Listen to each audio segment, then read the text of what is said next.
जज्बात रखते हैं मुल्क के लिए, कौम के लिए और लोगों के लिए। तो मैं सबसे पहले चूँकि शायर भी हूँ मैं, और शेरों में मैं चाहूँगा कि जो इनके जो है इजहार किया अपने जज्बात का, शायद किसी हद तक मैं उसको कुछ अक्कासी कर सकूँ। तो उसके बाद फिर मैं 99 के हवाले से भी कह दूँगा, लेकिन मैं कुछ शेर सुनाना चाहता हूँ। उदासियों में चमक खुशी की, फिजा में फसलें बहार देंगे। ये इनकी तरफ से है। उदासियों में चमक खुशी की, फिजा में फसलें बहार देंगे। हम आ गए तो कलियों गुल क्या, ये सारा गुलशन निकाल देंगे। चमक खुशी की, फिजा में फसलें बहार देंगे। हम आ गए तो कलियों गुल क्या, ये सारा गुलशन निकाल देंगे। आमिरों से बनी है अपनी, नगासिबों के हिमायती है। आमिरों से बनी है अपनी, नगासिबों के हिमायती हैं। मोहब्बतों के सफ़ीर हैं हम, अदावतों में भी प्यार दें। नगासिबों से बनी है अपनी, आमिरों के हिमायती हैं। मोहब्बतों के सफ़ीर हैं हम, अदावतों में भी प्यार देंगे। अगर कड़ा वक्त है तो ये भी, अगर कड़ा वक्त है तो ये भी मोहब्बतों से ही सहल होगा। अगर कड़ा वक्त है तो ये भी मोहब्बतों से ही सहल होगा।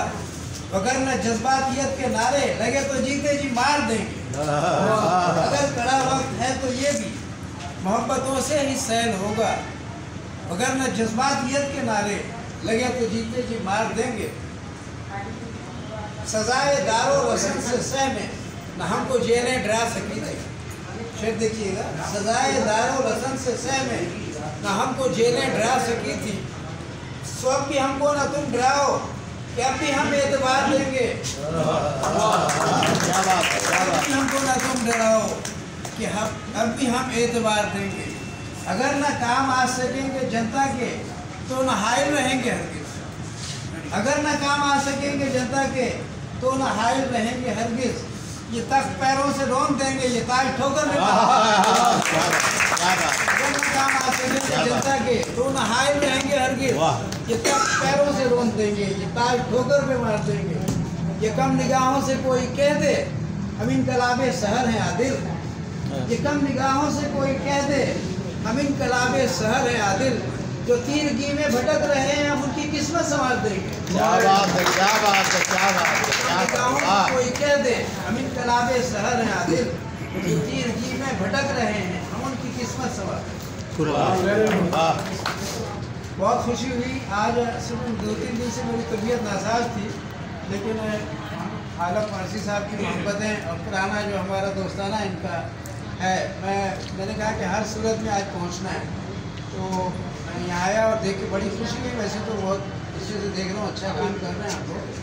असल में 2-3 चीज़ें ये हैं। सबसे पहली बात तो ये कि हमारे यहाँ पाकिस्तान में NGOs जो है सोशल वर्क तो बहुत बड़ा काम है। यहाँ एक बात और आप लोगों को बताता चलूँ, मैं वो शख्स हूँ कि मेरा कतई सियासत से कभी ताल्लुक़ है। मैंने सियासत को लाइक किया है। सियासत में इंसान बन जाता है, कैद हो जाता है। तो हम आज़ादाना तौर पर शायर अदीब आदमी आपको पता है बजाजन जो है थोड़ा बहुत आज़ाद है। तो इसलिए जो है हमने जद्दोजहद हमेशा एज ए सोशल वर्कर ही रखी। और अल्हम्दुलिल्लाह मिस्टर विलियम लाडले साहब जब आए थे इस्लामाबाद में, मैं था, तो उन दिनों मुलाकात हुई तो बड़े लोग मुतासिर हुए।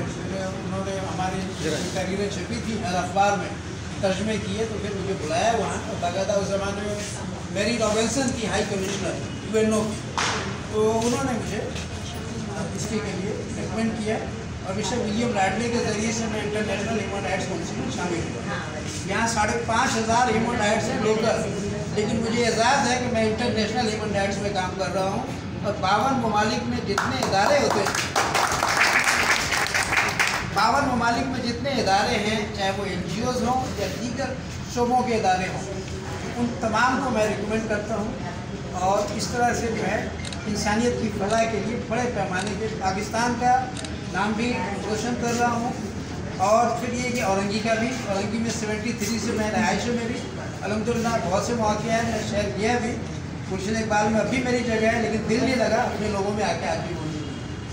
यहाँ मिलते हैं अपने लोगों में, और यहाँ की बात मुझे बहुत अच्छी लगती है। जो सादगी है, मोहब्बत है, खलूस है, अपनाइयत है, वो हमें वहाँ नहीं मिली।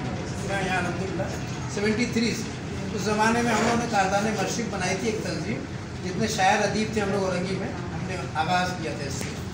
तो अल्हम्दुलिल्लाह उस ज़माने में काविश उमर साहब भी थे, मुबारक मुंगेरी थे, डॉक्टर नयाज़ साहब होते थे, बड़ी शख्सियात थी।